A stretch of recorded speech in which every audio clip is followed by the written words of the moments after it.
તો ગુજરાત ભાજપ પ્રવક્તા અનિલ પટેલ દ્વારા પ્રતિક્રિયા આપવામાં આવી છે। કોંગ્રેસના નેતા અમિત ચાવડા દ્વારા જે એક ટ્વીટ કરવામાં આવી, જેને લઈને આ વળતો પ્રહાર કરવામાં આવ્યો છે।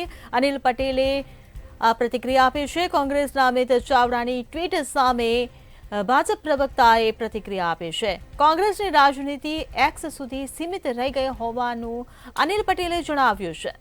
આ સાથે જ કહ્યું, કોંગ્રેસનું કામ માત્ર ભાજપ સરકાર પર આક્ષેપ કરવાનું રહી ગયું છે। તો બગદાણા મારામારીના મામલો, બે વ્યક્તિના વચ્ચેનો મામલો, જેને લઈને આ પ્રતિક્રિયા આપવામાં આવી છે। કોંગ્રેસની રાજનીતિ ફક્ત એક્સ ઉપર જ જળવાયેલી છે। વાસ્તવિક રીતે જમીન સાથેનું કોંગ્રેસનું જોડાણ છૂટી ગયું છે। એટલે એમની રાજનીતિનો એકમાત્ર મુદ્દો દરેક મુદ્દા ઉપર જુદા જુદા પ્રકારના ભારતીય જનતા પાર્ટીની સરકાર ઉપર આક્ષેપો કરવા।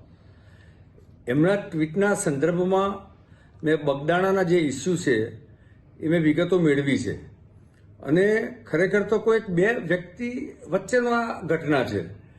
એ ઘટનામાં તંત્ર દ્વારા એફઆઈઆર પણ નોંધવામાં આવી છે ફરિયાદના આધારિત, અને એફઆઈઆર ઉપર કામ થઈ રહ્યું છે। કોઈ બે વ્યક્તિની ઘટનાને તમે એને દરેક બાબતને રાજનીતિ સાથે જોડો, અને એ જ કારણ છે કે ગુજરાતની જનતા એમને સતત જાકારો આપે છે।